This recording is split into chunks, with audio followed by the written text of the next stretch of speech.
Each one of us, without exclusion, without exception, has two primary voices, forces within ourselves, within our psyches. One is the voice of survival, to do whatever it takes to make it in this world. We live in a material world, and we have material needs. We need to eat, we need to drink, we need to sleep, we need to exercise, we have relationships. There's so many parts of our lives that simply are necessary. Yes, there are some things that are luxuries, comforts, and are not absolute necessities, but a big part of survival in this material world is something that we are preoccupied most of the time. Then there's a second force, a second voice, the transcendent one, the one that seeks, the one that has some angst, is not satisfied with animal bliss, with the status quo. We yearn for purpose, for meaning, for transcendence, the transcendent voice. And it can take on many different shapes and forms. It could be through romance and love, it could be through music and art, through travel and other interests that somewhat feed our souls. Now, what do we do with these two voices, with these two forces? So in most cases, if we do think about it, we end up compartmentalizing. Most of the time we're involved in our material lives, and that includes, as I said, meals, sleep. We sleep a third of our lives. We're asleep. If you sleep 8 hours a day, 8 out of 24 hours is a third of the day. If you're a little less, it's a little less. If you start adding up the times that we spend commuting, shopping, grooming, and many other things, they all go into that category of material survival. And then the transcendent needs, so we have our hobbies, we have our interests, we have our passions. I listed some of them before, and there's others as well. You could include faith, religion, spirituality. The different ways that a soul, that a human being yearns, seeks something deeper, something higher than ourselves. But the compartmentalization, we maybe reserve that for weekends, the transcendent side, that is. For vacation. But to say we have an integrated life, what we'll be calling the voice of your body and the voice of your soul, body and spirit, that's a very rare thing, if at all. But is this the most fulfilling and the healthiest way to live? Is there another option? So we will be discussing exactly that, how to merge matter and spirit. Look, in science today, even though there used to be many different fragments or different ways of looking at the universe, and many did see it in the form of a duality, but we've come closer and closer to unifying principles. Take Einstein's most famous equation, E equals mc squared. Energy and matter, which seem to be two different entities. Matter is what we identify in a very tangible way. Energy is the energy within. But now we know that energy and matter are reversible. They're actually the same thing, just two different forms. When you take water, for example, and you heat it and it turns into gas, or you freeze it and it turns into ice, these are just three forms of the same thing. Nothing changed, just the temperature.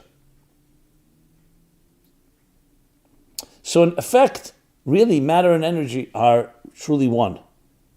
But they appear to us, and they do manifest in two different ways. So too in the human spirit, in the psyche, the truth is that we are also one unified entity that consists of two dimensions. And when you learn the formula and the secret of how they truly are two dimensions of one reality, and the formula of how to implement that in your life, everything changes. You're not living a fragmented or disjointed or a life of duality. You actually can merge, can fuse, can join together the most material part of your life, the survival part, and the most transcendent components. And just to demonstrate how this can manifest in ways that can even be destructive when you don't know how to do that fusion. Very many of us, and I would say all of us, have times, and sometimes more often than not, where we have a certain element of an existential crisis. We're living, we're working, even if you're making money, even if there's no tragedy or loss. But still, at some point, routines get to us. You start saying, you start getting bored, and a part of you feels empty. What do we do about that emptiness? So, there are healthy ways to address it, and there are unhealthy ways. We can begin to do all kinds of things. We go to a party. We experiment with things that give us a high, a rush. Now, we all know that can go in two directions. It could be of the healthy sort. You can find your soulmate, fall in love, marry, build a beautiful family. But you could also end up having all kinds of one-night stands or other types of experiences just to relieve that need, to find some comfort, but not any that's lasting. And it could even be ultimately turn into an addiction. And all types of addictions. You could begin drinking, drugs, sex addictions. Now, why do I say addiction? It doesn't jump to an addiction. It always begins with a need. But you're satisfying something. That's why we have to always see any addiction, any obsession, as being a symptom. The symptom of what? Of your soulful voice, your transcendent voice seeking relief, seeking fulfillment, seeking attachment. And if you don't find it in a healthy way, you'll find it in an unhealthy way. And you may not know it at the beginning, because the beginning is coming from a beautiful place. Even later it may be coming from there. But what happens is you no longer are controlling it, it's controlling you.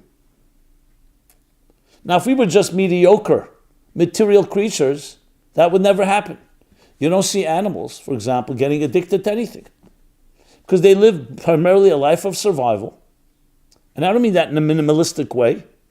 They breed, they protect their young, they hunt, they feed, they train their next generation, and they serve their role in the human stratosphere, in the entire infrastructure. You don't see them having angst or anxiety, seeking some relief, seeking some comfort. You also don't see abuse and violations and pain and hurt in that way, where that also creates a void that needs to be filled. So this idea of looking for something to satisfy that transcendent voice or force within us, if it's not properly integrated, then you not only have a duality, but you have a tremendous conflict. Because you live your life, you're almost living like a double life. There's the life of your work life, your family life, your personal life, the life on the material level, and the transcendent is being fed and being fueled by things that are either not lasting or some type of hit. You need then another high, another rush, which turns into becoming its own monster in many situations. Now, we know there is a thing called a functional addict. You can be working and doing everything responsibly, but ultimately, that higher voice, that seeking, is not really being fulfilled. It's just being so-called sated, so-called, I would say, almost distracted and numbed in some ways. So let's talk about, so how do you integrate? How do you merge? But to do that, let's first deeper analyze who we are and these two voices and where they're coming from. So in my book, Toward a Meaningful Life, the very first chapter, I address this topic because it's so central to everything else, body and soul. And cite a verse from the book of Proverbs, a beautiful verse that really both allows us to visualize and manifest what a body and soul are really like. And the expression is that the flame of the divine is the soul of man. The flame of God is the soul of a human being. So in other words, the closest approximation in the physical world to what a soul looks like, no one has ever seen a soul, is a flame. Which, of course, if you think about it, then the human body and our so-called material part of ourselves is like the wick. So observe a flame in a wick. Observe a flame in a wick. What do you see? The flame is something that is unnatural, or I should say, completely unique in the natural world. What does it do? It defies gravity. Everything else is subject to gravity. The flame rises. And were it not for the wick, something to ground it, it would just go up, up. It licks the air. The wick is what keeps it down and grounds it. So in that context, what does your soul look like? It's like a flame. So think about a flame. It flickers. It's restless. It's always seeking and looking upward. A beautiful story told that captures this so well. So it was a great mystic, a great leader, a great Rebbe. When he was a young child, he was playing on a ladder with other children. They were climbing up and down the ladder. And his grandfather, the great Rab Shneur Zalman of Liadi, the composer of the Tanya and other great works, classics, was observing all the children as they were scurrying up and down. They didn't go all the way to the top. They were afraid to go up. This one child, his grandson, went all the way to the top of the ladder. Afterwards, the grandfather called over his grandchild and said, they spoke in Yiddish. He said, what differentiated you from the others, from your friends? Why did they not climb to the top and you did? And he said, Zayda, which is grandpa. As they were climbing, they kept looking down. So they saw how high they were. It frightened them. They were afraid to climb higher. When I was climbing, I kept looking up. I saw how low I was. So it motivated me to climb higher. Now you can imagine that's why he turned out to be such a great leader.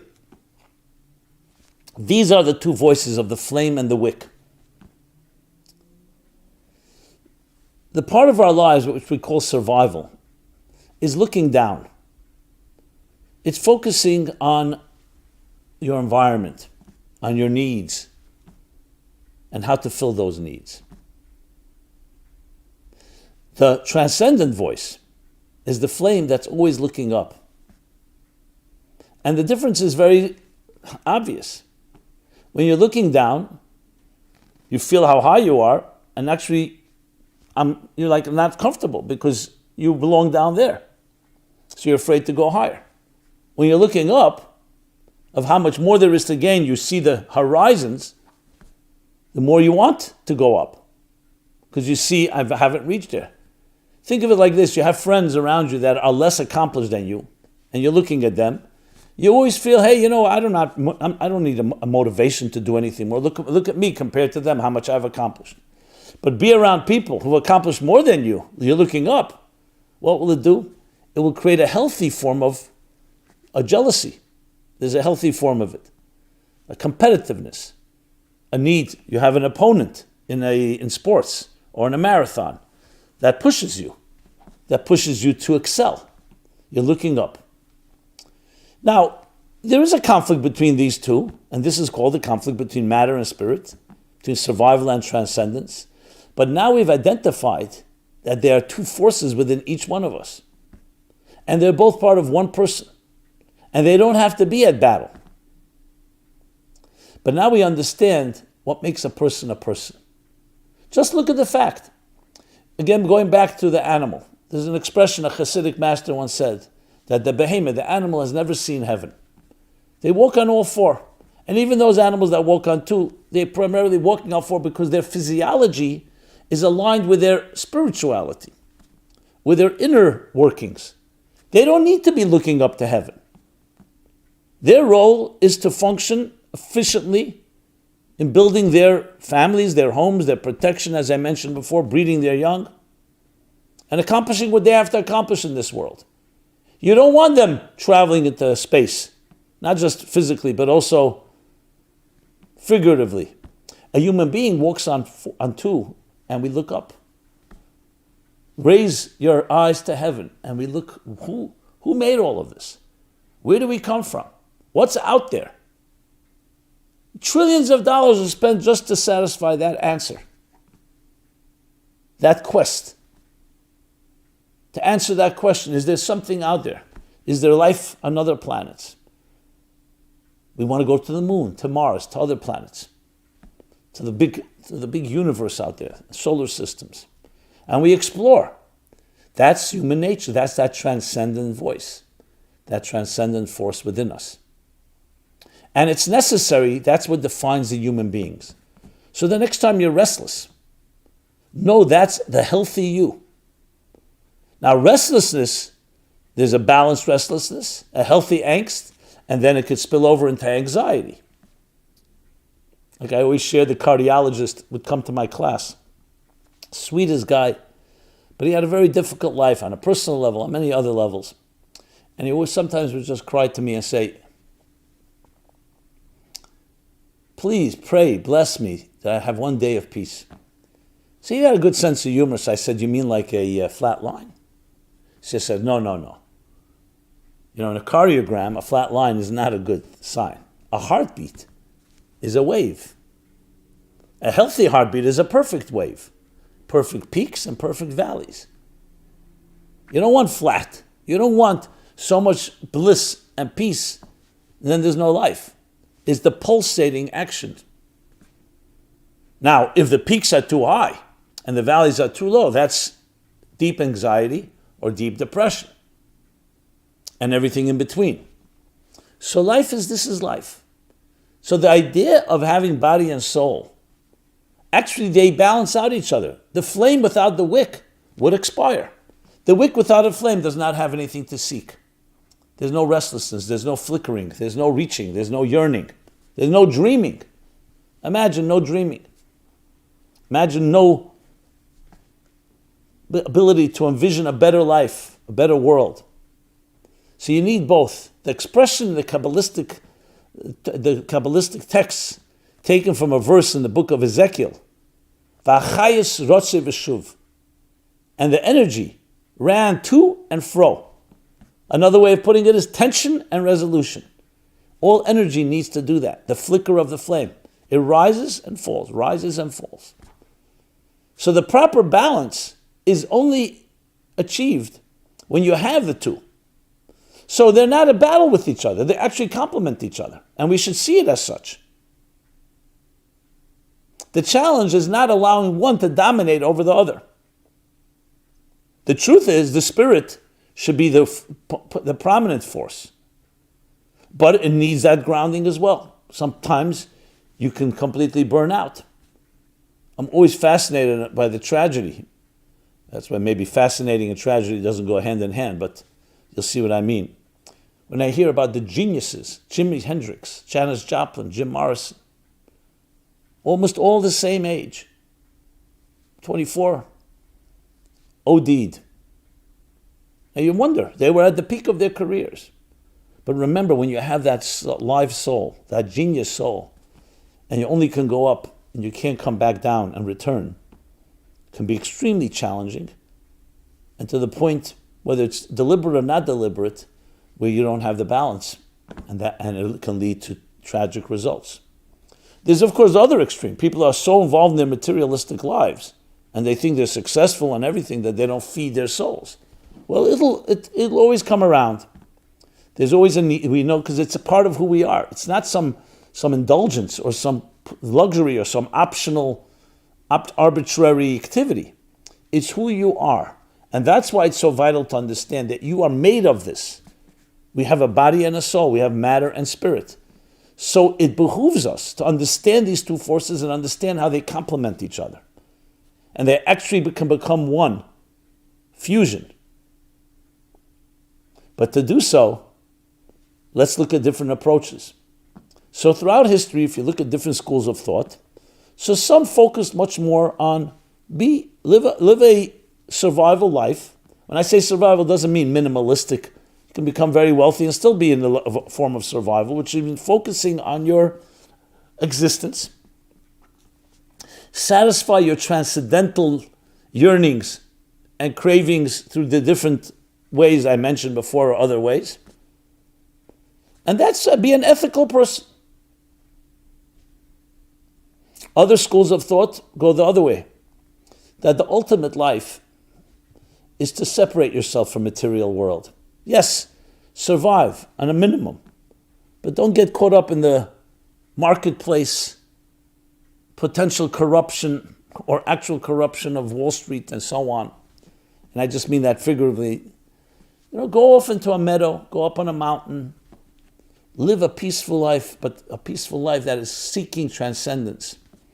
And this you find mystics, poets, many bohemians choose that approach. So there what you have is not really emerging, you're really leaning toward one over the other. But there's a third approach. And the third approach is that since they both complement each other and part of one, we discover there's a third dimension that's neither matter or spirit, and therefore it can join them together. So the only real solution in this third approach is spiritualizing the material. Not just tolerating it as a necessary evil or just a necessity in life. Not escaping from it, but engaging and transforming, spiritualizing the material. Keeping your feet firmly planted on the ground, but your head in the clouds. So how do you spiritualize the material? By understanding, going back to the analogy, that the wick is the fuel for the flame. The flame needs the wick. But what's happening when a wick begins to burn and the fuel begins to fuel the fire? The very matter of the wick is now becoming absorbed with something that's transcendent. And what is that in our personal lives? That even when you eat a simple meal, or drink a cup of water, or go to work, or any other things that go into the category of the survival material voice or force in your life, you're seeking and looking to release the divine sparks, the spiritual sparks within it. You eat a piece of food. And not just because you're hungry, not just because you're hungry and you're indulging. You think of the food. The food is also a part of existence. The food has potential. The Kabbalists call it these spiritual sparks. The words of the Bible, that not on bread alone does a person live, but on the spark of the words of God within that piece of bread. So there's energy in the bread. And as a matter of fact, when you consume it and digest it, what will happen? The waste will be discarded. The rest will be turned, the nutrients will become part of your flesh and blood. Yes, your very blood. The energy of your life is fueled by that piece of bread and every food. So what does that mean? That is on a physical level. What does that mean on a spiritual level? That you think about when you eat the food, eat it with a certain type of refinement. Not just because you're hungry. Recognizing and dedicating, saying a blessing. Thank you. Showing gratitude. Not taking it for granted. And above all, saying to yourself, the energy I get from this food, I shall use for constructive purposes. And then the piece of food, the physical piece of food, that hasn't just become part of your flesh and blood, it's also become part of your spiritual mission in life. Because its energy, like the fuel of the wick, is fueling your soul's aspirations. You're walking it's a very hot day. You walk into an apple field, an apple trees, and you see this luscious apple speaking to you. It's dripping with moisture, and you really want to have it. So you have three options. You can say, what right do I have to tear this apple off the tree? Though I need it. Option two, the other extreme. Well, who cares? I'm hungry. You just grab the apple and just eat it and feel somewhat refreshed. And option number three, you think about it. This apple on the tree, it will fulfill its purpose. But if I eat it, and the energy I use is to help another person and change a little part of the world in some way, the apple has now become a partner. And that is the ultimate integration. So if you think of it, it's really a way of looking at life. That even when you walk the streets, there's an expression again from one of the Hasidic masters that when a wicked person walks on the street, the cobblestones cry out, "What right do you have to walk on me? To trample on me? I never transgressed. I never did something to hurt someone. You're a wicked person. You've hurt people. Why are you walking on me?" On the other hand, when a righteous person walks, then the stones say, "I would love to be part of your journey. I would love to be part of your mission in life." Because as stones on the ground, yes, I'm living a life, I've not hurt anyone, but I want to grow, I want to elevate. And this is the language, this is how the mystics talk about the universe. Even though we understand stones don't speak physically, but they speak spiritually. And that's the approach that a human being has to have to life. So there you have the third approach. It's not escapism, it's not indulgence. It's recognizing that we need to spiritualize the material. Matter being turned into energy, matter being turned into spirit. And the spirit is infusing the matter with that deeper purpose. When you think about it, it's such an eloquent way of looking at life.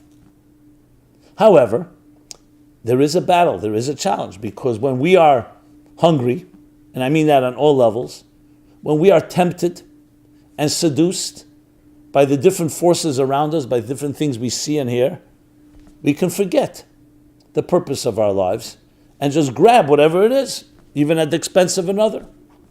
And look what happens through greed, selfishness, narcissism, ultimately leading to a divisive and even a war and battles that we fight with each other. Individuals, communities, nations. But that's not the way it was meant to be. The purpose of this so-called two different voices, two different realities, was meant for us to integrate them and turn them into one. And you begin with yourself. When you can create that mindset and that heart set, and you align your cognitive, emotional, and behavioral faculties to this approach, your life changes. Besides the fact that human beings abhor disjointedness, fragmentation, disorganization, and this allows you to actually integrate, it also creates a certain seamlessness. You don't have to be focusing on figuring out how to deal with that, with the tensions between matter and spirit.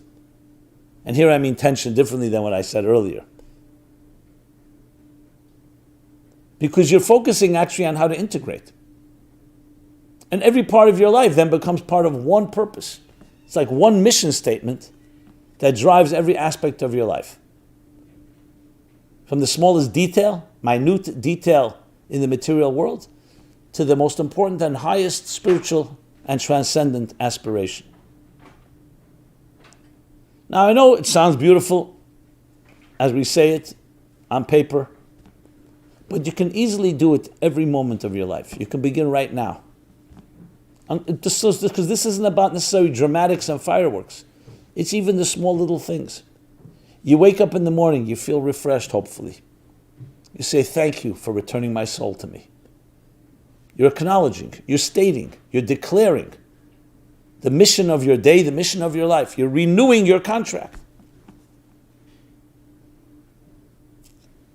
You acknowledge and give thanks to the different blessings in your life. Health. I can see, I can hear, I can walk, I can talk, and all the other blessings. You think about it, your mind. You feel it, and you act on it through acts of kindness. And then when you do begin to involve in the material world, whether you're going to shower, exercise, shower, eat breakfast, a coffee, commute, or work from home, get involved with people, always think, how can this be, in addition to whatever I'm accomplishing, also, how is this a spiritual opportunity that I can realize? You're always thinking in that way, in a proactive way, that everything you engage with, everything you interact with, and for that matter, even something unpleasant, even something that comes your way that you would rather not have. What do I learn from this? What is the opportunity here? How can I turn this into a positive? How can I grow? How can others grow? Every conversation, every interaction. And this does not have to be intense in the way where you're constantly vigilant and say, okay, what is the next spiritual opportunity? Ultimately, this becomes a natural way of looking at life. Just like a business person, a person who owns a business, wherever they go, they're looking for clients and customers and vendors and networking and potential partners and collaborations. Why? Because that's what their life is about. This is my thing that I'm building. So I'm always looking for opportunities how to make it better. We have to be spiritual opportunists.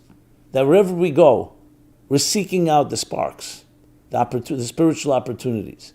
We're seeking to release, to redeem, to free the sparks within matter and turning matter into energy, matter into spirit. Spiritualizing the material world. But not in a way where we escape from it. We engage. We are there, but we're not of it. Because as Einstein, I believe, said, you cannot solve a problem from within the system that created the problem. So you need to have that transcendent force that helps us elevate. It's somewhat outside of the material that helps elevate the material. And they both inform each other and they both complement each other. And ultimately, a healthy soul within a healthy body. And on a collective and a macrocosmic level, a healthy world, healthy spirit within a healthy existence. Where matter itself, every fiber of existence, is aligned with its deeper purpose. Like a beautiful symphony. It's musical notes, actual physical sounds. But they're not just sounds, it's not just noise. Sounds aligned, and what you hear is the music.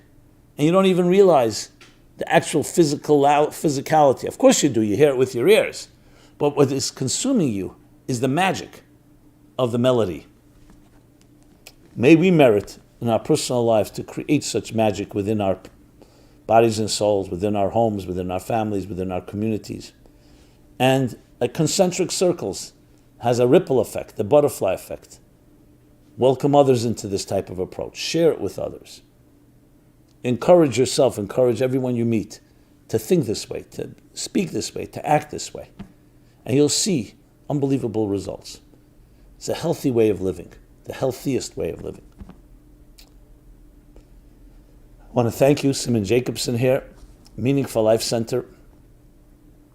MeaningfulLife.com is our central hub website where you can find a full array of programming, calendar of events, mostly online, different programs, video, audio, you name it, on any topic. So please visit, please share this with others as you see fit. And I'd love to hear feedback, thoughts, comments, suggestions, because we are, at the end of the day, diverse, but harmony within diversity. Thank you again, and be blessed. Be well. This program is brought to you by the Meaningful Life Center. Please help us continue our programs. Make even a small contribution at meaningfullife.com/donate.